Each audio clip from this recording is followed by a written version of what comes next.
Hello and good morning guys. आज के video के अंदर हम कवर करने वाले हैं टैली प्राइम के अंदर वाउचर क्या होते हैं। देखिए, वाउचर एक ऐसी चीज है जो आपको कितनी पढ़नी होती है और कितनी नहीं पढ़नी होती है। ऐसे तो वाउचर काफी दे रखे हैं, लेकिन आपको कितने वाउचर पढ़ने पर टैली प्राइम अच्छे से आ जाएगी। देखो, इतने वाउचर इनफ रहेंगे जितने आप पढ़ते हो, और उसका नॉलेज यदि आप सफिशिएंट रखते हो तो आपकी टैली के अंदर अकाउंटिंग में आप कहीं रुकने वाले नहीं हो। देखिए, तो इस वीडियो के अंदर मैं आपको कवर करवाऊंगा वाउचर। देखिए, सबसे पहले बात करते हैं वाउचर की। जब वाउचर का नाम सुनते ही आपको समझ में आ रहा होगा, एक ऐसी डिजिटल बुक जिसके अंदर हम क्या करते हैं, जिसके अंदर हम एंट्री करते हैं। एंट्री कैसी? सभी डिजिटल एंट्री जो आप आज तक करते आए हो। आपने देखा होगा, यदि आपने मोबाइल के अंदर नोट में भी लिखा है ना कि 50 रुपए मैंने दोस्त को दिए, तो वो भी आपकी क्या है, एक एंट्री है जो आप वाउचर के अंदर कर रहे हो। तो आइए दोस्तों, मैं इस वीडियो के अंदर आपको बता रहा हूँ कि टैली प्राइम के अंदर क्या क्या होता है वाउचर। देखिए, वाउचर मैंने आपको बताया कि वाउचर एक प्रकार का क्या है, डिजिटल दस्तावेज है। डिजिटल यानी कि पूरा ही डिजिटल रूप से बुक होती है इसके अंदर, जिसमें हम ट्रांजेक्शन करते हैं। ट्रांजेक्शन कैसा करते हैं? अकाउंटिंग का ट्रांजेक्शन करते हैं। तो यदि आपको पता चले कि रिकॉर्ड क्या रहता है, रिकॉर्ड के तौर पर हम क्या करते हैं, लेन देन करते हैं। फाइनेंशियल ट्रांजेक्शन कुछ भी रह सकता है। आप यदि किसी को उधार दे रहे हो, या आप किसी को कैश टू कैश ट्रांजेक्शन कर रहे हो, या आप ऑन क्रेडिट पे कर रहे हो, तो वो सभी भी इसके अंदर हम यहाँ पे जमा करते हैं। टैली के अंदर किसी भी प्रकार का ट्रांजेक्शन सिर्फ और सिर्फ क्या किया जाता है, रिकॉर्ड किया जाता है, वो भी डिजिटल रूप से। टैली प्राइम के अंदर वाउचर के माध्यम से हम क्या करते हैं, सभी एंट्री की जाती है। सभी एंट्री कैसे करेंगे, तो वो मैं आपको दिखाऊंगा, क्योंकि वाउचर एक प्रकार का ऐसा दस्तावेज है गाइस, जिसके अंदर आपको कई प्रकार के वाउचर यहाँ पे देखने को मिलेंगे। कई प्रकार के वाउचर मतलब ऐसा जरूरी नहीं है कि किसी को आपने कैश पेमेंट किया है तो आप सीधा कैश बुक में डाल दो, है ना। या किसी को आपने उधार, मान लो उधार रुपए दिए हैं, 1000 रुपए आपने किसी को उधार दिया है, तो जरूरी नहीं है कि आप इसको सीधा किसी के अंदर घुसा दो। तो ये आपको यदि उधार वाली बुक और इनका आपको यदि नाम पता हो, क्योंकि जनरल भाषा में उधार बुक का आपको नाम याद रहता है कि हाँ यार, क्रेडिट दिए है किसी को, चलो ये अपन को याद रह जाएगा। लेकिन टैली की भाषा में यदि उसी उधार बुक का दूसरा नाम आपको याद हो जाए, तो 101% टैली के अंदर आप मास्टर हो जाते हो। आइए दिखाता हूँ आपको। तो टैली प्राइम के अंदर सबसे पहले तो हम बात करते हैं कितने वाउचर आपको पढ़ने हैं। होते तो 18 है, तो टैली के अंदर 18 है वाउचर यहाँ पे उपलब्ध है। लेकिन हमें जो रोज यानी डेली हमारे काम आने वाले सिर्फ 8 से 10 है, जो सबसे ज्यादा यूज होते हैं, जो मैं आपको एक एक करके आज बताने वाला हूँ।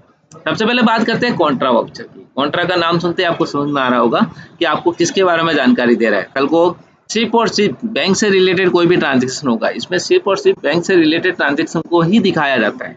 जैसे आप कोई कैश या बैंक के बीच में कोई भी निकाल रहे हो, या बैंक में जमा करवा रहे हो, या कैश आप कुछ भी कर रहे हो, तो उसकी एंट्री सिर्फ और सिर्फ कॉन्ट्रा वाउचर में दिखाई जाती है, जिसका शॉर्टकट होता है F4।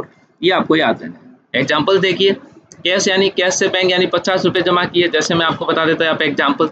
जैसे आप यहाँ देख सकते हो कि यदि आप कल को देखोगे, तो जैसे मान लो राम ने 50,000 रुपए क्या कर दिए, HDFC बैंक में जमा कर दिए।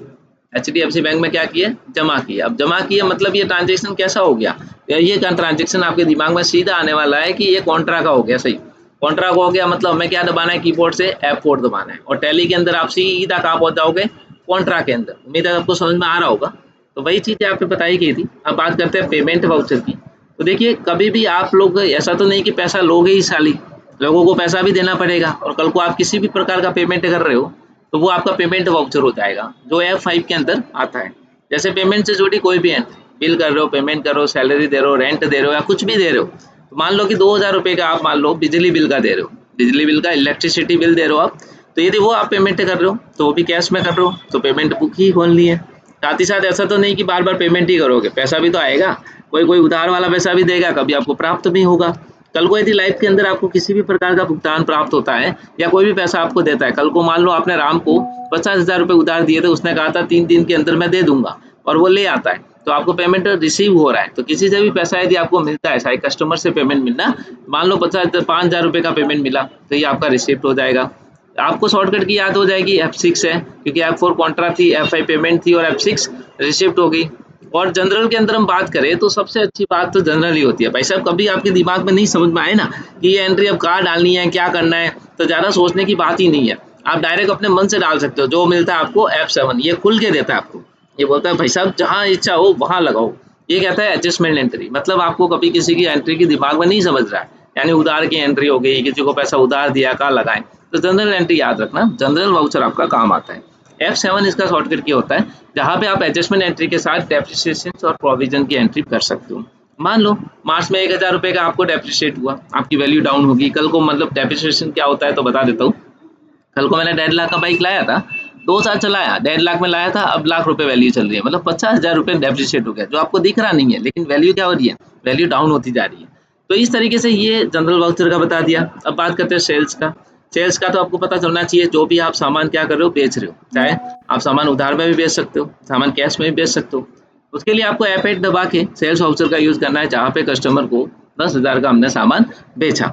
इसी की तरह परचेज भी करोगे, जरूरी नहीं कि बार बार बेचते ही रहोगे, कल को सामान ही नहीं होगा तो बेचोगे क्या गाइस। तो हमें परचेज भी करना है, इसीलिए नॉलेज होना चाहिए F9 का। कल को आप F9 दबा दो तो आपके पास परचेज वाउचर खुल जाता है, और परचेज वाउचर खुलने पर माल खरीदने पर क्या करते हैं, एंट्री करते हैं। तो सप्लायर से 8,000 रुपये का हमने मान लो माल खरीदा, तो ये हमारा परचेज हो गया।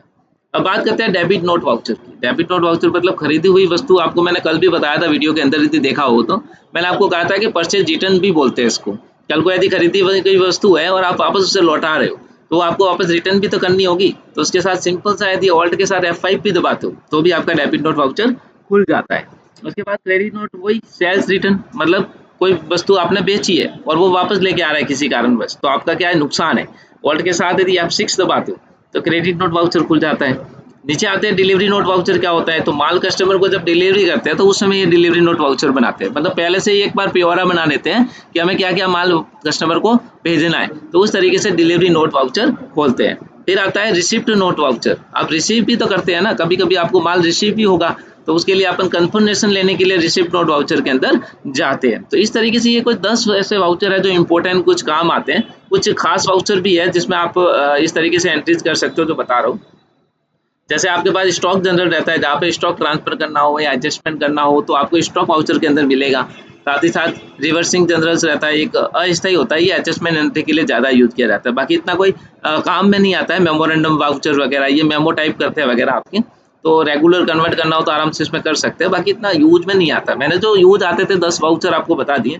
वाउचर क्यों जरूरी है, तो ये याद रखना भाई, सारे लेन देन रिकॉर्ड तो करना ही पड़ेगा, आप कैसे करोगे, तो इसलिए वाउचर जरूरी है भाई। जीएसटी रिटर्न तैयार करने में बहुत ही आसानी होती है इसमें जब वाउचर में एंट्रीज की जाती है। Trial balance, PLL, balance sheet report सब सही बनती है जब वाउचर में एंट्री कर रहे हो आप।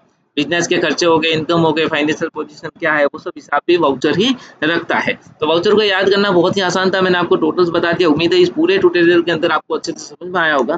गाइस यदि कुछ भी किसी भी प्रकार की क्वेरी रहती है आप कमेंट सेक्शन में बता सकते हो। Thank you so much for watching guys.